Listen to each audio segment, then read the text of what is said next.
Là, donc,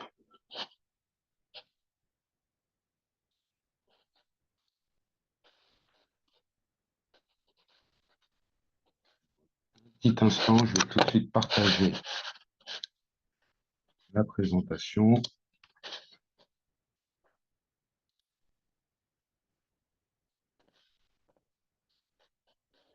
Est-ce que tout le monde voit bien mon écran? Oui, C'est bon? Oui. Donc, on va attaquer. Bonjour à tous. Donc, aujourd'hui, on va parler de la protection des données modernes avec la stratégie 3-2-1-1 et également avec notre solution qui est Snapshot Réplication. Donc, avant d'attaquer dans le vif du sujet sur les données internes, je, je vais vous faire un petit tour d'horizon pour ceux qui ne connaissent pas Synology. Donc, Synology, c'est une entreprise. Attendez, excusez-moi, je ne vois plus s'il y a des questions. Voilà. Synology, c'est une entreprise qui a été fondée à Taipei en 2000. Donc, on fonctionne avec des séparations de marché où il y a 6 filiales à travers le monde. Synology France va s'occuper du marché français et également Benelux et toute l'Europe du Sud. On a des dizaines de milliers de partenaires à travers le monde parce qu'on travaille avec beaucoup de distributeurs, revendeurs, intégrateurs. Et c'est plus de 13 millions d'installations dans le monde. Synology, l'avantage, comme on est reconnu par notre innovation et notre leadership surtout sur tout ce qui touche la gestion et la protection des données. Il faut savoir qu'on a un système qui est régulièrement mis à jour et sur lequel on renforce la sécurité.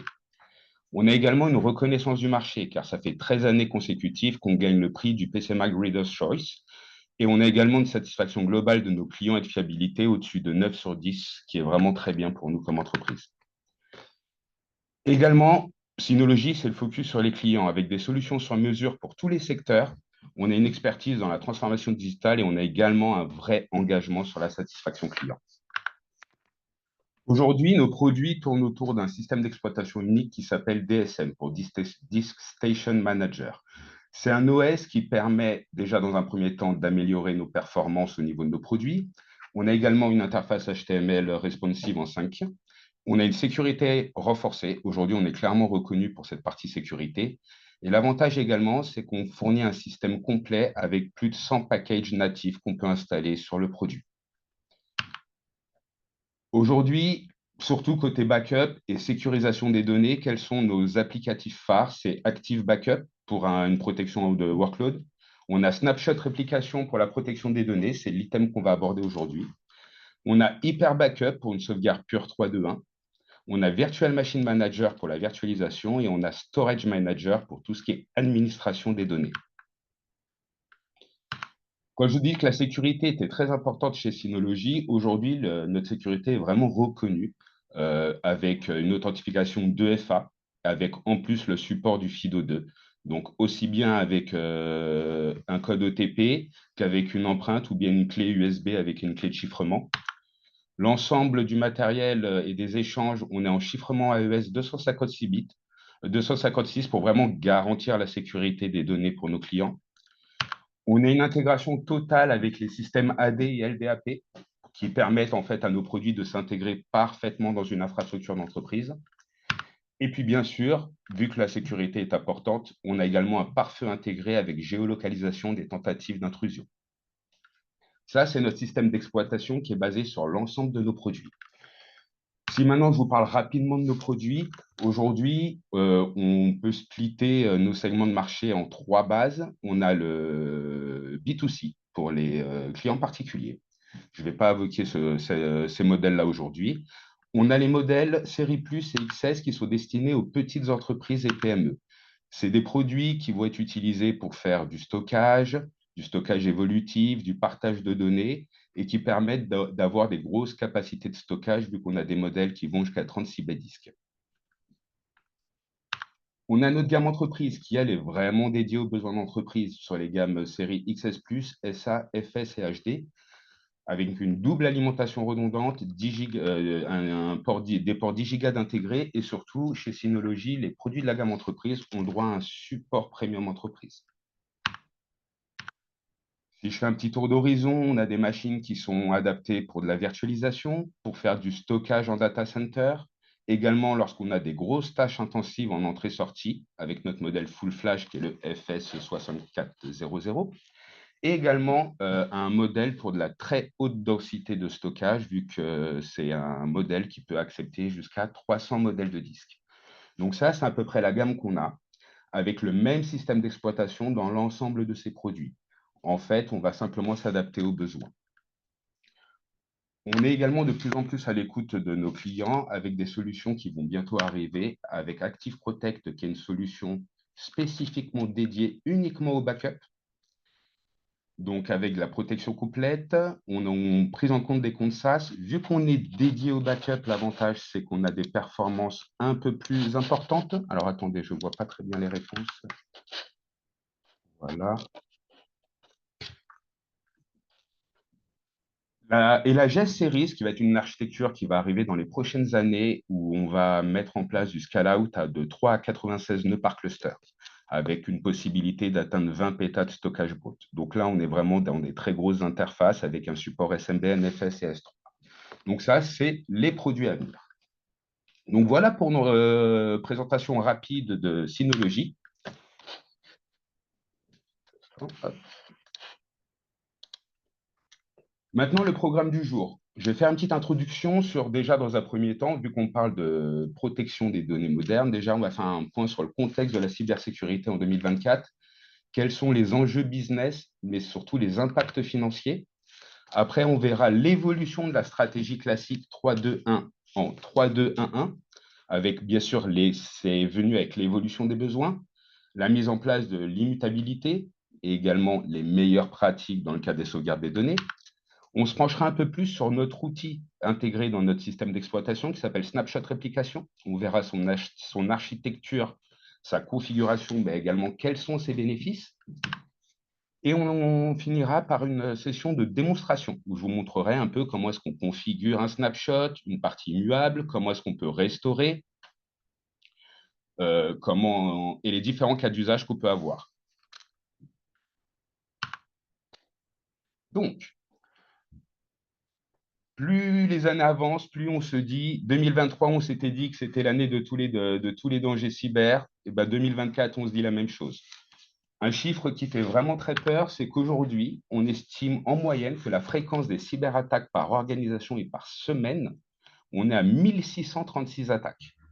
Ce chiffre fait peur, mais il faut également le rationaliser parce qu'on va avoir des organisations qui vont avoir des millions d'attaques et d'autres très peu. Mais en moyenne, c'est les chiffres pour le moment de cette année 2024. On est à plus 30% par rapport à 2023. Forcément, quand on parle de danger cyber, il y a un impact financier. Sur 2024, le coût moyen d'une violation de données était de 4,88 millions. Donc, on est sur une progression de 10% en un an. Donc, c'est vraiment un vrai impact financier. Donc, on estime qu'aujourd'hui, c'est à peu près en moyenne 165 $ par donnée compromise. D'autres chiffres qui sont également très inquiétants, c'est le temps moyen nécessaire pour identifier et contenir une violation. 258 jours. Les chiffres sont clairs, entre l'année 2023 et 2024, c'est le temps nécessaire pour identifier et contenir une violation. La moyenne, rien que pour l'identification d'une violation, aujourd'hui est à 169 jours. Et il faut 58 jours pour contenir. Aujourd'hui, on a ces problématiques de délai d'identification d'une violation et également de contention de violation lorsqu'il s'agit de fuite d'identification, identifiant et mot de passe. D'ailleurs, contenir. Contenir, c'est entre le moment en fait où on a identifié la violation, donc au bout de là, dans cet exemple d'une moyenne de 169 jours, 58 jours pour contenir, c'est le temps derrière qu'il faut pour identifier réellement précisément les failles et pouvoir les corriger. Généralement, lorsqu'il s'agit d'une faille de sécurité, c'est des corrections qui peuvent être apportées très rapidement. C'est pour ça que je précisais que ce délai est très important parce qu'aujourd'hui, une grosse partie des failles, des dangers cyber, c'est des vols d'identifiants. Quand je dis vol d'identifiants, ça peut être aussi utilisation d'identifiants et de mots de passe. Donc là, quand on a des intrusions de cette manière-là, pour réussir à contenir et identifier quels sont les comptes précis qui posent problème, ça peut prendre beaucoup de temps. Ça peut prendre vraiment beaucoup de temps. Quand je vous dis identifier, c'est, je sais qu'aujourd'hui, la fuite et mon danger cyber, c'est parce que j'ai des identifiants compromis. 58 jours, c'est, il faut en moyenne 58 jours pour identifier quels sont tous les identifiants compromis de manière à resécuriser l'infrastructure. D'ailleurs, c'est pour ça qu'aujourd'hui, on parle de 68% de violations dues à l'erreur humaine. L'erreur humaine, c'est un, un collaborateur qui utilise son adresse mail professionnelle et qui utilise des mots de passe identiques à sa vie privée sur des sites marchands et autres. Nous, côté sécurité, on appelle ça une erreur humaine. Un mot de passe pour entreprise doit être utilisé que pour une entreprise. C'est pour ça qu'on estime aujourd'hui que 68% des violations sont dues à une erreur humaine. 92% des malwares arrivent par email, d'où une très grosse sensibilisation qu'il y a dans les entreprises depuis maintenant quelques années due à cette problématique. Mais on a encore 92%.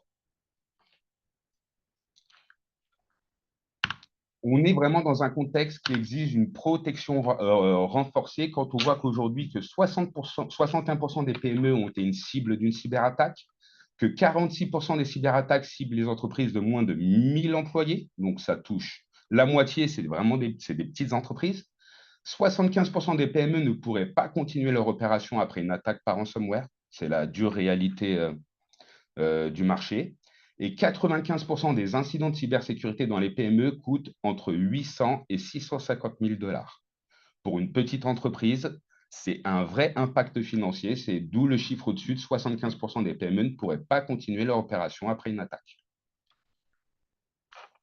C'est pour ça, d'où l'importance de la stratégie 3-2-1, mais également de la manière dont elle a évolué. Aujourd'hui, la stratégie 3-2-1 classique, c'est 3 copies de données, 2 types de médias supports différents et une copie hors site. Le 3-2-1-1, on reste sur la même base, 3 copies de données, 2 types de médias différents, une copie hors site. Rien que ce schéma-là, dans la logique, avec le versionning, permet quand même une certaine protection contre les attaques ransomware. Mais pour être totalement sûr, on a inséré le dernier 1 qui est une copie immuable. Une copie immuable, c'est une copie exacte des données qui ne peuvent pas être modifiées, chiffrées, corrompues ou supprimées sur un laps de temps donné. L'avantage de cette copie immuable, c'est-à-dire que même si les données sont totalement chiffrées, cette copie immuable ne pourra pas être chiffrée. Donc, vous auriez toujours la garantie d'avoir des données sûres et viables.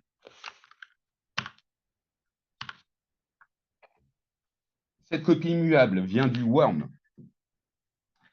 Write once, read many.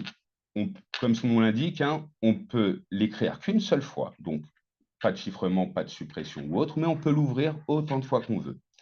Donc, données non modifiables après une ouverture. L'avantage, c'est qu'on a une protection contre les modifications non autorisées. Là, on parle aussi bien d'une attaque ransomware qu'un collaborateur qui fait une erreur et qui supprime ou modifie un fichier. Et on a une conservation garantie pendant une période définie que vous pouvez vous-même définir. On a également, grâce à cette partie immuable, une vérification de l'intégrité. On a un hash unique pour chaque document. On a une garantie de non-altération des données et surtout une validation cryptographique systématique. En gros, la validation cryptographique, c'est on s'assure de la confidentialité, intégrité, authenticité des données. On va même plus loin avec un neurodatage certifié, ce qui rend encore plus, donne encore plus de valeur à la donnée, car c'est une preuve irréfutable de la date et de l'heure de la sauvegarde. Un exemple, vous savez que vous avez subi une attaque ransomware il y a 10 minutes. Si vous avez une copie immuable de ce matin, vous êtes garanti que la date et l'heure de ces données sont bonnes. On est également conforme au standard RFC 3161. Donc ça, c'est un standard qui est important par rapport à l'horodatage des documents. C'est-à-dire que même en modifiant une horloge interne d'un système, on ne peut pas modifier les données qui sont immuables. Là, donc, Ça a une importance pour la validation juridique des délais légaux, mais seulement, et surtout, ça fait un scellement des documents avec un jeton d'horodatage. L'avantage également de ce dernier 1, c'est qu'on répond totalement conformité 2024. Donc l'article 32 du RGPD, c'est-à-dire la sécurité du traitement des données, la garantie de confidentialité, capacité de restauration rapide et tests réguliers des mesures techniques. On est aussi totalement dans le NIS2, qui est la nouvelle directive européenne en cybersécurité, car on peut, avec l'obligation de reporting des incidents, mesures de sécurité renforcées, mais également une protection des infrastructures critiques. Tout notre système Synology, avec ce modèle de copie 3.2.1.1 de protection des données, répond pleinement à cette nouvelle directive. Mais on répond également à d'autres directives, comme le HDS, l'hébergement de données de santé. Aujourd'hui, il y a des clients qui nous font confiance dans le milieu hospitalier, car justement, cette immuabilité avec un délai garanti, c'est une protection des données médicales, c'est de la haute disponibilité requise, on a une traçabilité complète, mais surtout une certification. Et quelle est donc l'anatomie de cette stratégie 3.2.1.1? Si on fait une approche multicouche sur cette protection totale, les 3 copies, en production, une copie 1, l'avantage production RTO, RPO minimal, on est en performance maximale et haute disponibilité. La copie 2 en sauvegarde locale, ça peut être un snapshot jusqu'à toutes les 5 minutes, car aujourd'hui, notre solution peut faire un instantané toutes les 5 minutes. L'avantage, c'est qu'on peut également faire de la restauration instantanée et qu'on peut avoir 1024 versions de rétention. Et la troisième copie, l'archive, on est sur de la rétention longue durée, de la compression optimale, et il faut obligatoirement de la déduplication globale pour optimiser en fait le stockage, car aujourd'hui, c'est le vrai challenge, la partie stockage. Les supports, pour vous donner un petit désordre d'exemple, le support principal peut être un NAS, le deuxième secondaire peut être un cloud, comme par exemple avec chez Synology, c'est de storage. L'avantage, c'est qu'on a une protection complète. On peut également imaginer le stockage principal en SSD pour avoir de la performance, le secondaire en HDD pour le stockage. Donc derrière, on est vraiment sur un bénéfice, un rapport performance-coût intéressant. Et dernier point, on peut avoir une solution de stockage flash et le secondaire en objet. Donc derrière, ça nous met un petit pied déjà dans l'enterprise ready. Les copies hors site, avec la solution Synology, on a plusieurs options validées. On a le C2 Storage, le cloud de Synology. On a les hyperscalers style AWS, Azure ou GCP. Mais on peut également directement faire une copie hors site sur un NAS distant, par exemple sur le site principal ou sur un site technique. L'avantage, c'est qu'on est clairement dans les critères de sélection 2024, car on est en conformité totale RGPD et NIS2. On optimise grâce à cette solution la bande passante disponible et ça permet également d'avoir un budget opérationnel. Le dernier 1, la copie immuable. Donc, la garantie d'avoir de la rétention non modifiable, une validation cryptographique, un horodatage certifié et un audit trail complet. C'est grâce à tous ces éléments-là que derrière, on a la possibilité et on est totalement conforme à NIS2.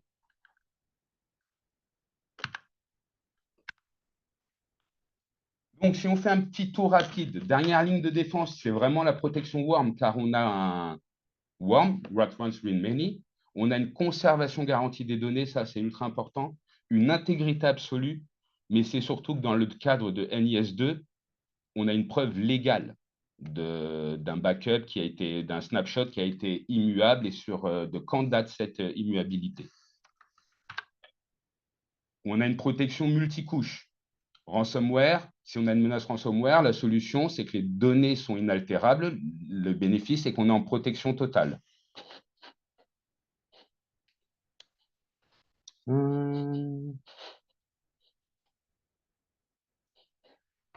fais une petite pause pour répondre à la question. Effectivement, aujourd'hui, sur ce qui concerne les solutions de sauvegarde, on n'a pas une interface globale car on a différents blocs de sauvegarde.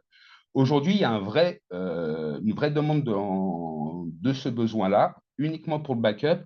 C'est pour ça qu'on a une solution qui arrive l'année prochaine, en début d'année, qui s'appelle Active Protect. En gros, Active Protect, c'est toutes nos solutions de backup réunies dans un seul système d'exploitation avec une console unique de gestion et d'administration. Et le deuxième point, Worm, là, au niveau de cette présentation, oui, en effet, nativement, le worm n'est pas inclus dans les solutions C2. Aujourd'hui, le worm est inclus nativement dans notre solution Snapshot réplication, mais il est également inclus directement dans notre système d'exploitation où on a la possibilité de mettre en place une immuabilité sur un dossier partagé. Donc, on a deux manières de gérer cette immuabilité différemment, mais effectivement, pour le moment, la solution C2 n'est pas, le worm n'est pas encore inclus. Je reviens à la présentation. Avec plaisir. La menace. Donc, si là, on est sur une menace, une erreur humaine, bah, la solution, c'est qu'on a une restauration garantie, ce qui permet d'avoir une continuité. Si on a une menace de type malveillance, bah, la solution, c'est qu'on a la possibilité de faire un audit complet au niveau de l'ensemble des snaps qui ont été réalisés, ce qui nous donne une conformité totale. Les aspects techniques, si on fait un petit tour rapide, au niveau sécurité et chiffrement AES 256, donc pour garantir la sécurité des données, validation cryptographique, horodatage certifié, audit trail complet et les performances. Aujourd'hui, le snapshot sur nos produits, on est sur un impact système inférieur à 5%. Donc, on n'est pas sur une tâche de backup qui va demander beaucoup de ressources comme Active Backup ou Hyper Backup, où derrière, il y a énormément de ressources CPU et mémoire qui sont utilisées. Donc, au niveau énergie, c'est vraiment très peu énergivore au niveau de l'impact système. On peut aller, selon les données, à une déduplication jusqu'à 4 pour 1. C'est le maximum qu'on arrive à atteindre. Ça dépend du type de données qui sont concernées. Par contre, on arrive également à avoir une compression de 2 pour 1.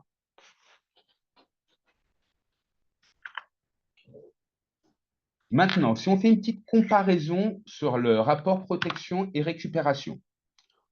Aujourd'hui, on estime que dans le cadre de la récupération des données sans protection, on n'y arrive qu'à 38%. Le temps de restauration, qu'est-ce qu'une déduplication? Une déduplication, je vais le faire rapide. Lorsqu'on fait une sauvegarde de données dans un répertoire, on va prendre l'exemple des utilisateurs sur un ordinateur, c'est vraiment l'exemple le plus parlant. Vous avez 3 utilisateurs sur un ordinateur et l'ensemble de leurs données sont stockées sur le NAS. Probablement, ces 3 utilisateurs vont avoir des données identiques. Vu que je vous ai expliqué après le mécanisme de sauvegarde des données, si ces données sont identiques pour les 3 utilisateurs, on va ne la sauvegarder qu'une seule fois pour un utilisateur et les 2 autres utilisateurs, le lien va pointer sur le unique fichier sauvegardé. Donc, si vous avez 3 fichiers, identiques qui font chacun 100 mégas, au lieu d'avoir 300 mégas de sauvegarde sur le NAS, vous en aurez que 100 avec des liens où ce fichier est également utilisé. De rien. Donc, au niveau de la protection, le temps de restauration est en moyenne de 21 jours lorsqu'il y a des gros backups qui sont mis en place, le temps d'identifier quel backup n'est pas impacté. Et également, malheureusement, très peu de personnes le reconnaissent, mais aujourd'hui, les stats prouvent qu'on est dans un cadre sans protection, on se retrouve à 82% à payer les rançons. C'est pour ça qu'aujourd'hui, les cyberattaques ont vraiment le vent en poupe, car les entreprises, leurs données sont sensibles et cruciales pour leur fonctionnement, et beaucoup d'entreprises payent les rançons pour récupérer leurs données. Maintenant, avec l'immuabilité. L'avantage de l'immuabilité, c'est qu'on est en moyenne à 96% des récupérations des données après une attaque. Le temps de restauration de données est ramené à 4 heures, car on a des données qui sont immuables, donc non chiffrées. À partir du moment où on arrive à déceler à quel moment a eu l'attaque, il suffit de prendre des données antérieures et de faire la restauration. Le paiement des rançons, forcément, avec l'immuabilité, les données sont prises en snapshot ne sont pas chiffrées, donc forcément, le paiement des rançons, il n'y a que les personnes qui ne sont pas vraiment au fait ou n'ont pas des équipes techniques dédiées qui se retrouvent à payer des rançons, donc on passe à 4%. Ça a également un gros impact financier. Comme je l'ai dit tout à l'heure, les violations des données, on a 4,88 millions. Le downtime, on est à 10 500 $ heure et l'impact réputation, 3,5 millions. Avec l'immuabilité, la réduction des coûts par rapport à tout ça, c'est 91% pour une entreprise. Le downtime, on le descend à moins 88%. et on a des ROI de 6 à 6 mois.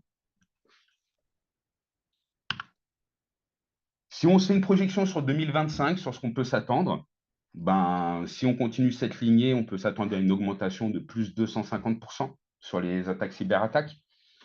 Le coût moyen de l'incident risque d'augmenter de 35%. Par contre, la bonne nouvelle, c'est qu'on estime à 180% l'adoption de l'immutabilité.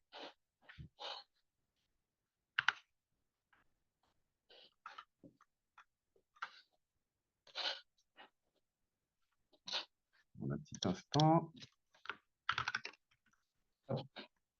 De la théorie à la pratique. Maintenant, on va vraiment se concentrer sur snapshot réplication. Snapshot réplication, si on fait un état des lieux, attendez, je ne vous vois plus. Hop. Si on fait un état des lieux,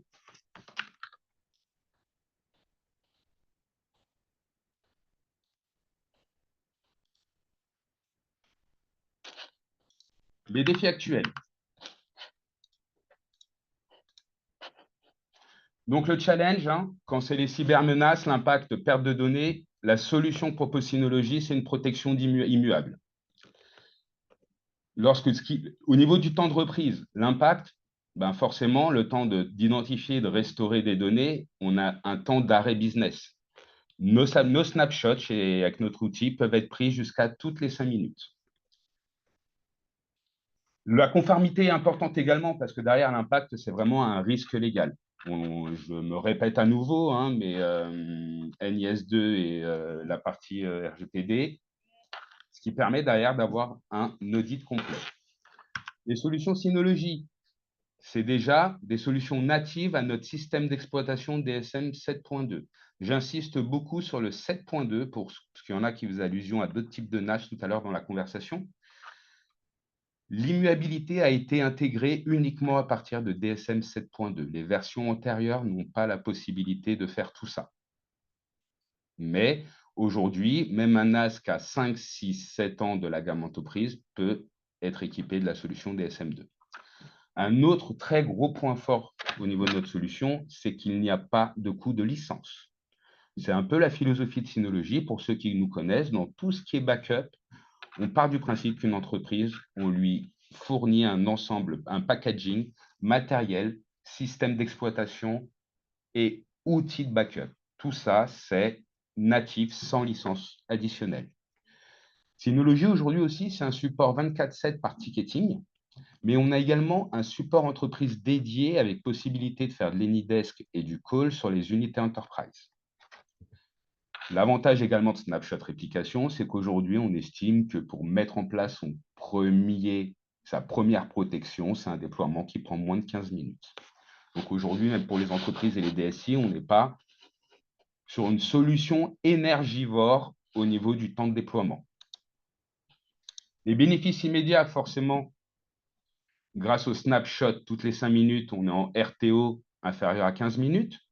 On a une RPO inférieure à 5 minutes. La déduplication, comme je l'ai dit, dans les cas, on peut aller jusqu'à 4 pour 1. Et le ROI, d'ailleurs, merci Julien pour la petite réponse, le ROI, on est inférieur à 6 mois.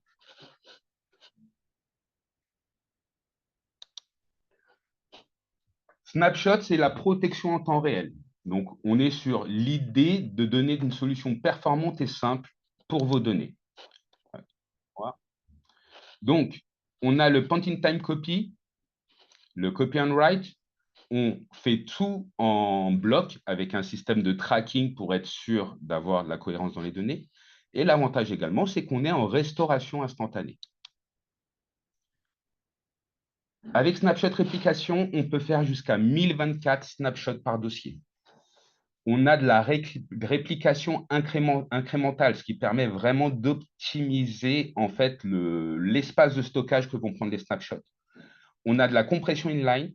Comme je l'ai dit, on peut atteindre un taux de compression jusqu'à 2 pour 1 et on peut atteindre un taux de déduplication jusqu'à 4 pour 1. Ce qui fait qu'aujourd'hui, selon le besoin, un backup traditionnel de la fréquence, on peut faire un backup en traditionnel toutes les 24 heures, normalement. Avec Snapshot Synology, on peut le faire jusqu'à toutes les 5 minutes. Un backup traditionnel, et en toute transparence, même nos solutions à nous, Synology, que ce soit Active Backup ou Hyper Backup, un backup traditionnel qui va copier des données prend des usages CPU, donc on est entre 30 et 40%. Le snapshot, c'est moins de 5% d'usage CPU avec, sur des gros pics, on peut aller jusqu'à 15 maximum, mais on ne va pas au-delà. L'espace utilisé sur un backup traditionnel, on est à 100% par copie. Snapshot, on est sur la notion de bloc, donc on va simplement récupérer les blocs modifiés. Ce qui nous permet également tout ce mode de fonctionnement, le fait qu'on ne soit pas à 100% copie, mais qu'on fonctionne avec des blocs modifiés, qu'un backup traditionnel, on estime son temps de restauration en heures, l'unité de mesure. Avec Snapshot, on est en minutes. La granularité, traditionnellement, avec le backup, c'est les volumes. L'avantage du Snapshot, c'est du fichier et du dossier. Maintenant, quelle est la philosophie de Snapshot Réplication? On a notre NAS, qui est notre point de départ du système. C'est là qu'il y a nos données, où on gère les accès, les performances, toute cette partie-là. Au niveau de notre système de données, on a la table de pointeurs. Les tables de pointeurs, en fait, c'est simplement, il faut vous mettre en tête que c'est un catalogue de données, où on va avoir l'adresse de tous les blocs de données, mais également toutes les métadonnées. Et cette table de pointeurs va pointer sur les données présentes dans le groupe de stockage. Donc, lorsqu'on va réaliser un snapshot, on va d'abord aller vérifier dans la table de pointeurs s'il y a eu des modifications par rapport au snapshot précédent. S'il y a eu des modifications, dans ce cas-là, on va sauvegarder les nouveaux blocs. Je parle bien de blocs, on ne parle pas de la notion de fichier, on parle de notion de bloc. Mais comme son nom l'indique, on est en snapshot réplication. Donc, si on fait un deuxième snapshot dans le but de la réplication, vu qu'on a les informations du premier snapshot, on va simplement récupérer le delta et répliquer les données des nouveaux blocs. Donc, un petit point rapide, protection, performance, simplicité. Donc, la fréquence jusqu'à toutes les 5 minutes. Donc, on est en RPO optimisé, données sécurisées. Une rétention de 1024 versions, ce qui nous permet d'avoir un historique, mais également une conformité des données. On est sur une restauration quasi instantanée avec un RTO minimal, ce qui fait qu'on a de la continuité au niveau du service. Mais on peut également faire de la réplication multisite. Au lieu de l'envoyer uniquement sur un deuxième site, on peut le dire, on l'envoie sur différents sites, ce qui permet d'avoir de la haute disponibilité sur les données et qu'on a un data rescue qui est sûr d'être assuré. On a plusieurs scénarios de réplication aujourd'hui pour chaque besoin. Donc, on a le one-way sync, où on part de la source vers la destination dans le cadre de la réplication. On a le two-way sync, dans les deux sens, pour permettre de faire un backup. Si vous avez deux sites avec des données sur chacun des sites, vous pouvez le faire dans les deux sens. Et on a également, ce que je disais tout à l'heure, le multiple target, où on peut envoyer en réplication sur plusieurs destinations, sur plus de sécurité. Aujourd'hui, si on fait du one-way, c'est du DR backup, on est sur un RPO de 5 minutes et il faut au moins un lien de 10 mégas sur l'infraréseau. Le two-way, on part du principe qu'on est sur de la haute disponibilité active, car les données seront identiques et croisées entre les deux équipements. Donc, on est clairement en 0 RPO, mais il faut au moins des accès en bande passante à 100 mégas. Sur la distribution multiple, on peut envoyer en réplication jusqu'à 32 cibles, ce qui permet d'avoir un load balancing dans le transfert des données. Avec Snapshot Réplication, on a également une rétention on a également une politique de rétention GFS complète. Donc GFS pour Grandfather, Father, Son. Cette politique correspond à quoi? On part du principe que la politique de rétention du Son, c'est une rétention qu'on va faire durant 7 jours et on peut la mettre en fréquence de toutes les 5 minutes. C'est un programme de Snap qui permet de la récupération ultra rapide des données. Le phaser, on est plus sur une fréquence d'une fois par semaine avec une rétention de 4 semaines. Là, on est plus sur une utilisation de protection. Le ground phaser, on est plus sur une fréquence d'un mois avec une rétention de 12 mois qui sera plus utilisée dans ce cas-là pour de l'archivage. L'avantage, c'est qu'on a une consolidation intelligente. Grâce à ce système de politique de rétention, on a un nettoyage qui est programmé. Ce n'est pas à vous d'aller purger les récupérations qui ne sont plus nécessaires. On a une vérification complète de l'intégrité, mais surtout un reporting détaillé. Aujourd'hui, l'impact est vraiment optimisé car on est à 5% du CPU. On estime que pour faire du snapshot, il faut 2 Go de base de RAM et 512 mégas pour tous les 10 Tera. Donc, ce n'est pas beaucoup de ressources RAM non plus. On est sur des IOPS vraiment légères avec un overhead inférieur à 3% et une latence inférieure à 0,8%. Tous ces éléments-là, avec la déduplication, la compression, le cache SSD intelligent et également la QoS automatique. Je suis vraiment désolé, je vois l'heure, je vois vos questions. Je ne vais peut-être pas avoir le temps d'y répondre tout de suite, donc je verrai après avec les personnes de Vimeo comment est-ce que je pourrais faire pour vous apporter toutes les réponses. Car je souhaite également vous faire une petite démo vraiment rapide. On estime aujourd'hui qu'en 7 minutes, c'est le temps, allez, maîtriser est un grand mot, mais pour mettre en place un snapshot réplication. 2 minutes pour la configuration de l'accès au système, 2 minutes à peu près pour mettre en place la politique de rétention, 2 minutes pour également mettre en place les politiques de restauration. Aujourd'hui, on a un prérequis quand même. Il faut DSM 7.2 minimum, il faut au moins 20% d'espace libre, il faut bien sûr les droits admin privilèges pour pouvoir mettre ça en place, hein, et également des dossiers partagés déjà configurés. Aujourd'hui, en CPU, on estime qu'il faut au moins 2 corps, 4 corps et plus, c'est mieux. 4 Go, 8 Go, c'est mieux, ce qui permet d'avoir un plus gros cache. Au niveau de l'espace, on estime qu'il faut 20% de libre, un tiers, on est plus confort. Et bien évidemment, pour la réplication, plus le lien réseau est important, plus vite aura lieu la réplication.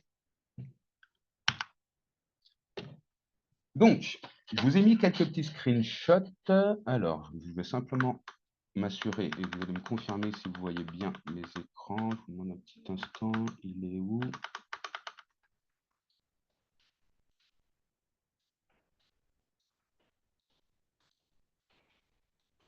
Vous voyez mon écran interface DSM ou pas? Oui, parfait. Donc là, je vais me connecter à mon NAS.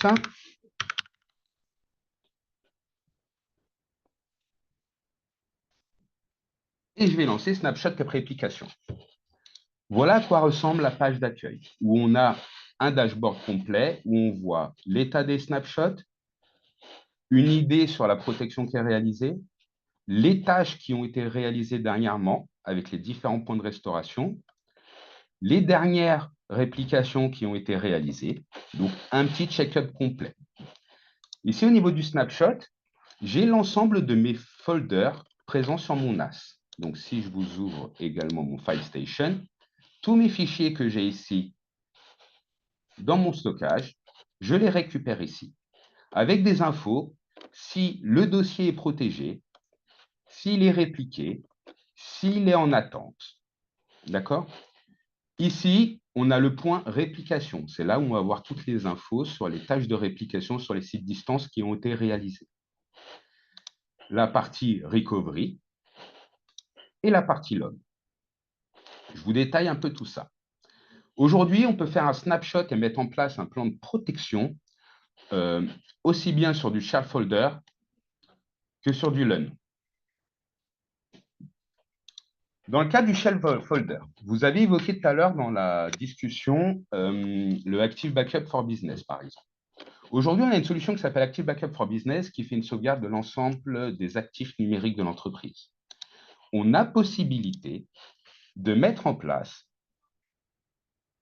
Alors si, tout à fait, tout à fait. Alors, on a possibilité, je vais vous montrer, on fait du snapshot, snapshot réplication locale, snapshot réplication distant. Donc là, on arrive sur le schedule qu'on veut mettre en place. Ces données sont très importantes, donc je veux que le schedule soit quotidien. Ici, j'ai les infos sur toutes les informations sur le délai que je veux. Donc là, je vous ai parlé depuis tout à l'heure 5 minutes, et là, vous voyez qu'on voit 1 heure. Mais si je vais dans More Options, ici, j'ai la possibilité de mettre un snapshot toutes les 5 minutes que je vais valider. J'ai également, et c'est à cet endroit-là, la possibilité de mettre en place du snapshot immuable. Ici, par défaut, on est à 7 jours.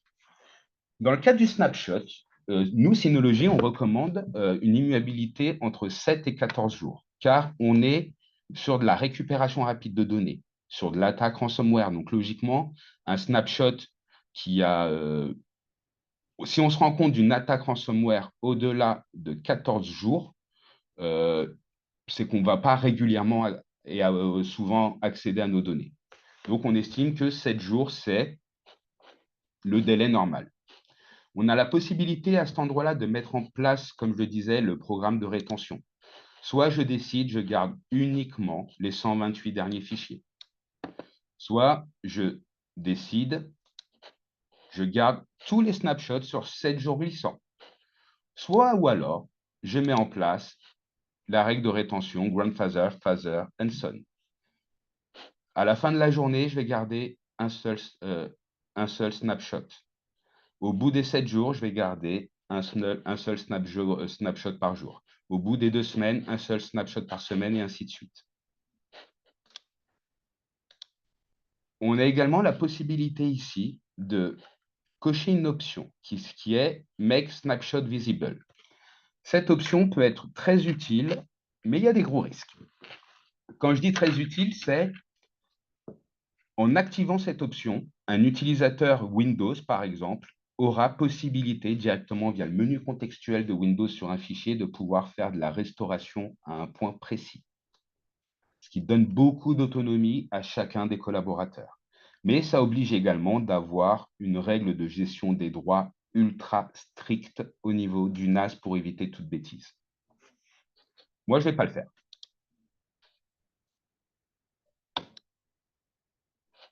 OK. Vu que j'en garde un peu trop, il ne me laisse pas. Il veut que l'immuabilité soit sur 3 jours. C'est parti. Donc là,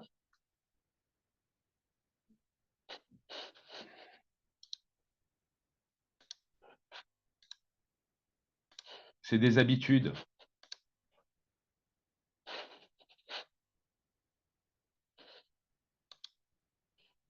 Et voilà l'appli en français. Donc là, j'ai programmé. Donc,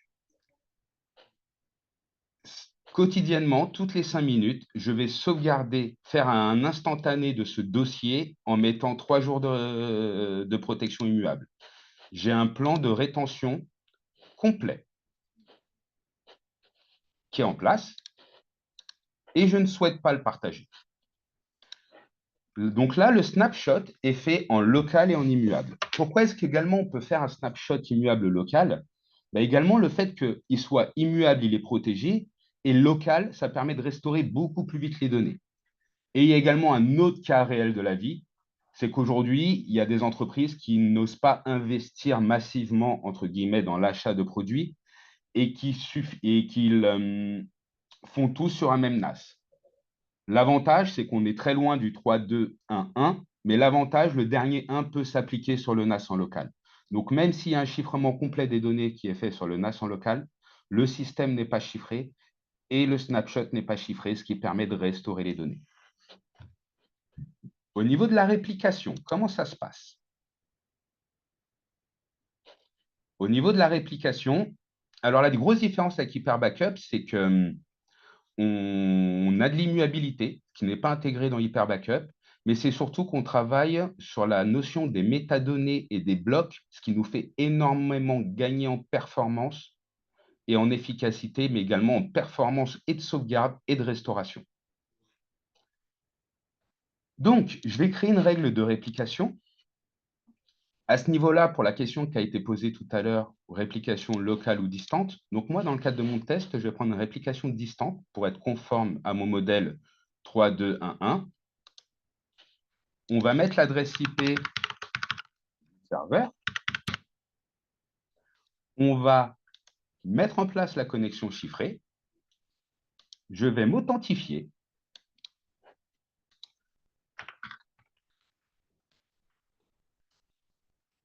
Donc ici, c'est les credentials du deuxième NAS distant.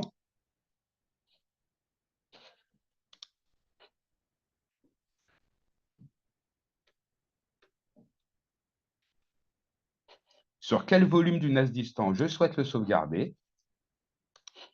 Les données à répliquer. Ici, on voit les performances du réseau. Donc, envoyer la copie initiale sur le réseau. De la même manière, on peut mettre en place un programme de réplication. Donc, si vous voulez mettre en place un programme de réplication différent que le programme d'instantané, vous le pouvez. Mais vous avez également la possibilité de faire une politique de conservation différente.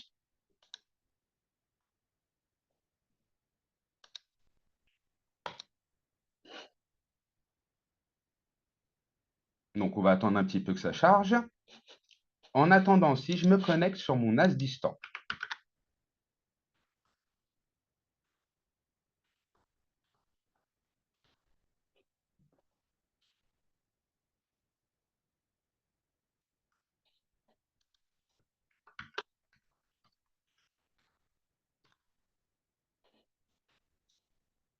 et que je vais dans mon File Station, je vois que j'ai un répertoire qui s'est créé, Active Backup for Business.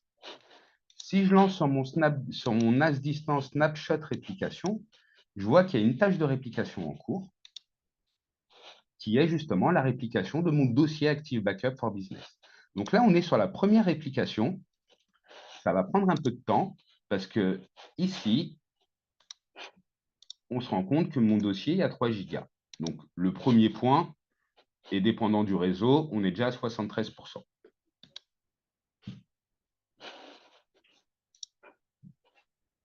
À ce niveau-là, on a également un journal complet qui nous dit les actions qui sont effectuées. Maintenant, au niveau de la réplication, je vais prendre un exemple qui est celui-là. Pardon, récupération. Je vais prendre ici mon dossier web. J'ai le sentiment que dans ce dossier qui a été en snapshot et répliqué, il y a un petit souci, les données ne sont pas bonnes. J'ai la possibilité ici de récupérer les données. Donc, je vais choisir quelles données je veux récupérer. Ça, c'est toutes mes versions. Vous avez comme information si le snapshot est immuable ou non. Quelle est la description? Si c'est une snapshot automatique ou qui a été lancée via un planning ou manuellement. Vous avez également la possibilité de locker des snapshots pour être sûr qu'ils ne soient jamais supprimés. Il vous suffit dans ce cas-là, action. Ah non, il ne veut pas. Je veux par exemple restaurer ce point-là à 10 heures. Donc, je vais aller sur action, restaurer cet instantané. On propose de prendre un instantané avant la restauration pour avoir des règles de sécurité encore plus importantes. C'est parti. Donc là, il est en train de traiter mes données, récupérer mon snapshot et restaurer mes données. L'action est déjà terminée. On n'a pas énormément de données dessus, mais si je vais dans mon journal de log, je vois que j'ai restauré l'intégralité des données web. D'accord? Ici, au niveau de l'instantané, je vois que j'ai mes 3 giga 1 où j'ai eu un snapshot qui a été effectué et qui a été répliqué. D'accord? J'ai également la possibilité de récupérer et je vais aller prendre ce snapshot immuable. Action, restaurer cet instantané. Donc là, il va faire un instantané à nouveau du fichier et me restaurer 3,1 Tera de données. Donc, pour vous donner une idée, 3,1 Tera de données, c'est déjà fini. On voit bien que j'ai restauré mon dossier Active Backup. Quand je vous parle qu'on est vraiment sur de la performance au niveau restauration des données, là, 3 Tera, ça a pris même pas 5 secondes. Donc, on est vraiment orienté, rapidité, giga, pardon. J'ai dit Tera? Pardon, je suis désolé. Merci pour la, merci pour la réflexion. 3 gigas. 3 gigas, on est vraiment sur quelques secondes.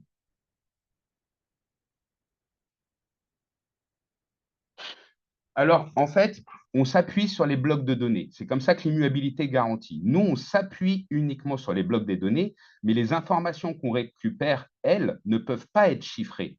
Donc, vu qu'on fonctionne avec le NAS, une table de données, une table de route et le storage pool, on arrive avec ce snapshot, en faisant un instantané de ces blocs, à dire précisément quelles sont la position des données, les métadonnées, et également, on certifie la donnée qui est non modifiable dans le cadre de l'immuabilité. C'est comme ça qu'on la garantit. Pourquoi est-ce qu'on arrive à être aussi performant aussi avec ce mode de système? C'est parce que Nonas s'appuie sur un système de fichiers BTRFS qui, lui, déjà est orienté sur les blocs et les pointeurs. C'est comme ça que derrière, on arrive à avoir autant de performance et qui, derrière, permet de dire c'est immuable, on respecte toutes les règles de conformité, l'horloge interne ne peut pas être modifiée, le fichier ne peut pas être modifié. C'est grâce à tous ces éléments-là qu'on garantit ça.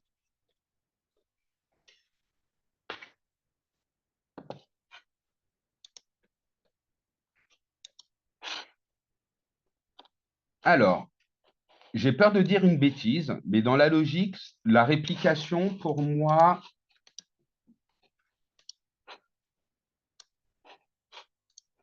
on est vraiment sur une adresse IP ou une adresse de serveur. Donc, j'essaierai de revenir vers vous. Après, il y a une autre solution, c'est que le dossier de snapshot avec les snapshots immuables, on est tout à fait en mesure de faire une tâche hyper backup vers le C2. Quand vous dites restaurer, on parle bien de restaurer sur l'autre NAS. Il y a deux choses qu'on peut faire. Ici, je suis sur le NAS local et je restaure ici. Si je viens ici sur mon NAS distant, d'accord, où j'ai ma réplication qui a été faite, qui est là, derrière, au niveau de la récupération, vous voyez, on peut faire un basculement, on peut faire une permutation, forcer le basculement et un test de basculement. En gros, on a la possibilité de, si un NAS est attaqué et qui a des données corrompues, et que sur le deuxième NAS, les données sont bien récupérées parce qu'elles sont immuables, on a la possibilité de dire de maintenant je travaille sur ce NAS-là et tu m'écrases toutes les données de l'autre côté en faisant une restauration. Donc une restauration peut être faite, une réplication peut être faite sur le NAS local, mais également sur le NAS distant. D'ailleurs, sur le NAS distant, je récupère mes données. Vous voyez, j'ai un accès granulaire à l'ensemble des données, mais je peux également, derrière, lancer la récupération ici sur ce NAS-là.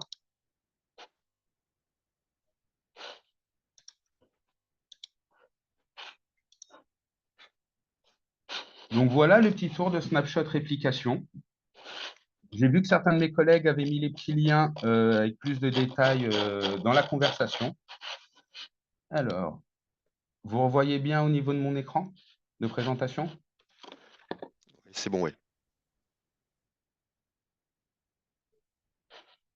D'accord, je vois l'erreur. En fait, là, ici, on ne passe pas par le Quick Connect. Lorsqu'on est sur un NAS distant, on est obligé, pour des raisons de sécurité, de passer par une adresse IP, un DDNS ou sinon.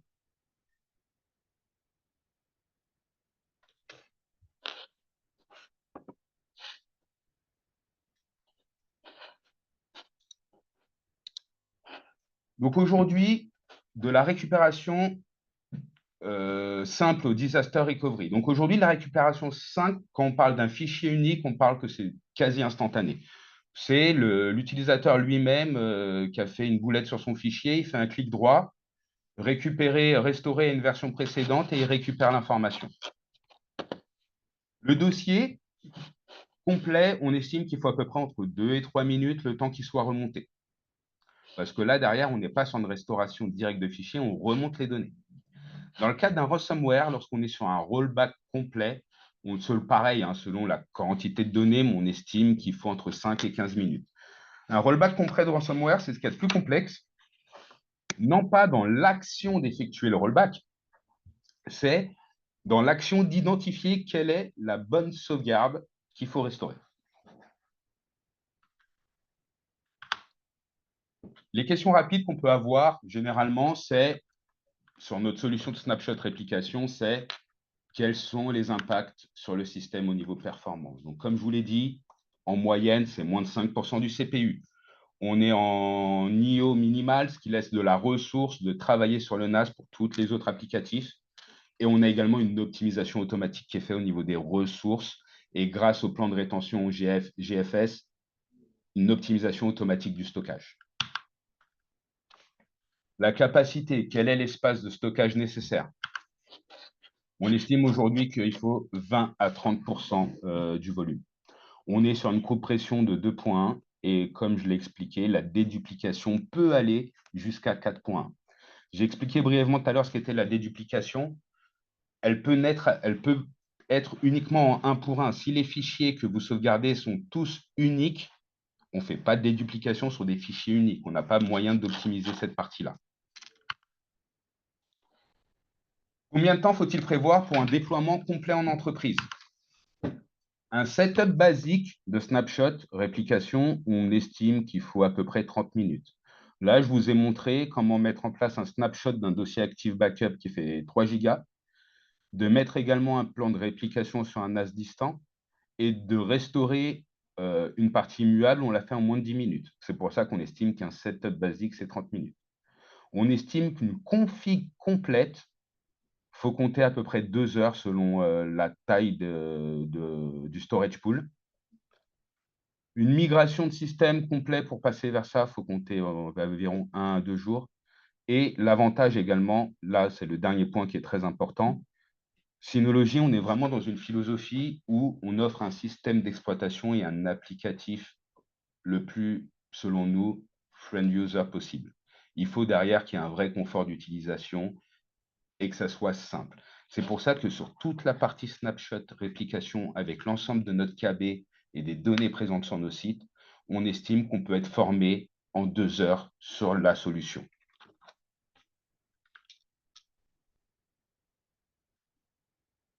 Alors oui, 30% du volume, ça peut être avec le GFS complète.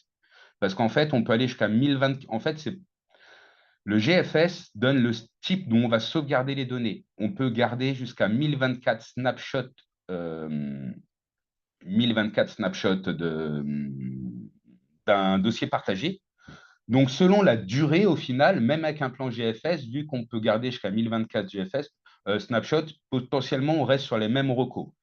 On dit généralement 20%. Avec un GFS complet, sans aller trop loin, 20%, ça suffit. Mais par sécurité, surtout avec l'augmentation du stockage qu'il peut y avoir sur les équipements, 30%, c'est pour être confort. Oui, Active Backup est déjà de la déduplication tout à fait nativement via son client au moment de la sauvegarde. La seule différence, c'est vraiment la notion de snapshot. Aujourd'hui, Active Backup, on ne peut pas faire de la précision à toutes les 5 minutes. C'est vraiment là où on va faire la différence. Snapshot, réplication données chaudes, Active Backup, données froides. Et on n'a pas la notion d'immuabilité.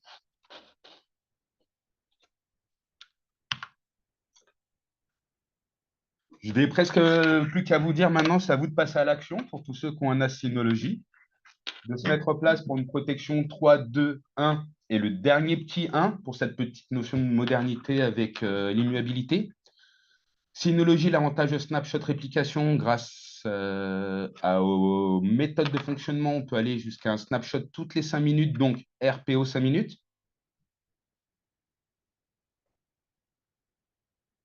La RTO inférieure à 15 minutes et on a un ROI sur 6 à 12 mois. Aujourd'hui, l'avantage, c'est qu'avec snapshot réplication, l'indicateur de protection, on est quasiment à 100%. On a un bénéfice, forcément la fiabilité. Donc, alors, je n'ai pas tout vu.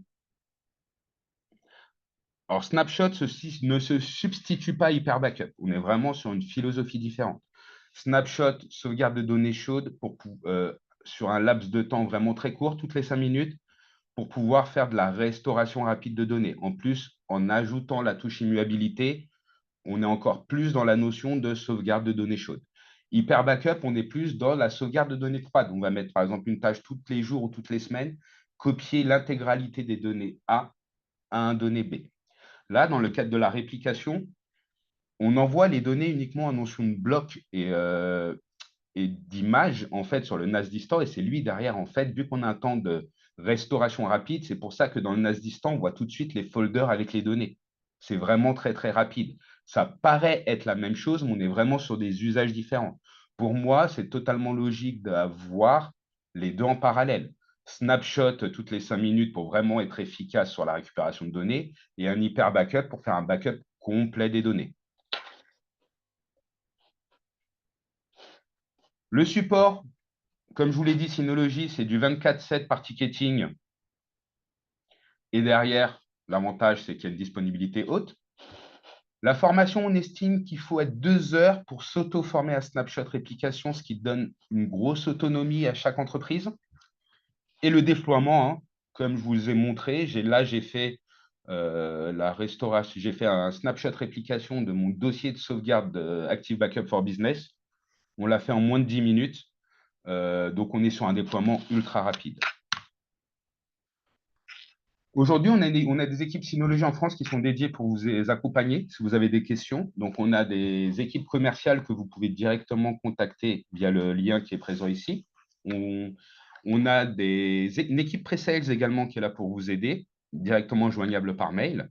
Et puis, notre grande base de connaissances, notre knowledge base, aujourd'hui, on met un maximum d'informations à disposition des utilisateurs. Comme on vous l'a dit, on est vraiment sur une solution intuitive.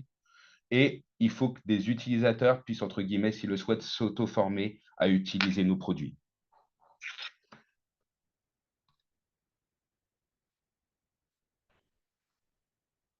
Je vais faire une légère aparté. Le support. Venez, comme toute entreprise, on essaye d'être logique, on essaye d'optimiser. Ah, bah merci William.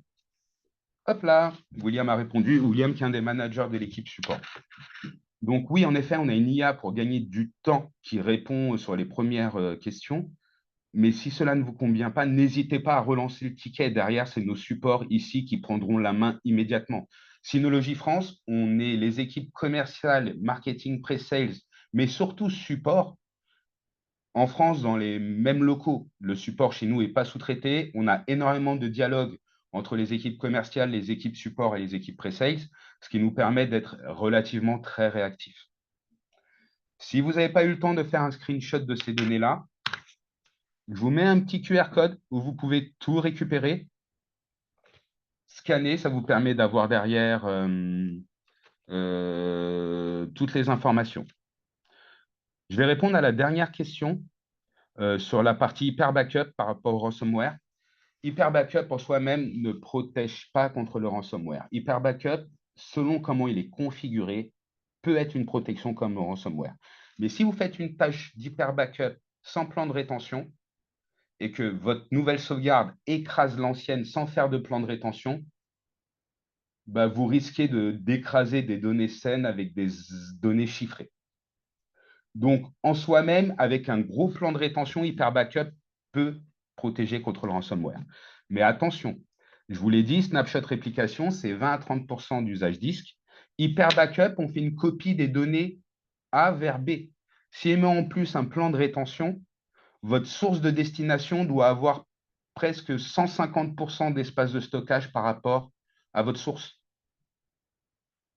Avec ce gros plan de rétention, si on veut être dans cette grosse protection. C'est pour ça que je vous dis, on est vraiment sur deux modes de fonctionnement différents. On a dépassé de 26 minutes, c'est léger, hein. C'était un sujet dense. Comme le dit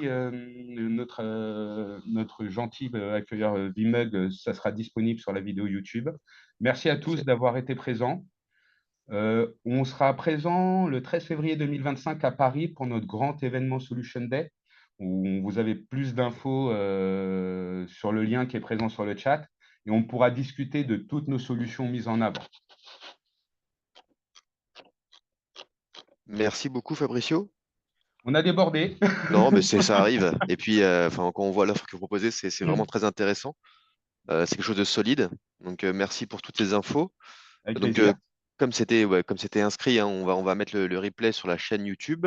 On vous fera parvenir le lien parce qu'on a eu quelques soucis sur quelques connexions à l'événement.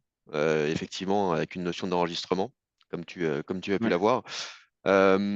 Côté VMUG, on organise un événement aussi à Paris, mi-décembre. Vous aurez bientôt les informations pour venir échanger autour d'un verre sur un peu la partie VMware et autres. Et sinon, on prépare de belles choses pour l'année prochaine. Voilà. Merci beaucoup. Merci à tous. Passez une bonne journée. Très belle À journée. bientôt. Merci. Au revoir.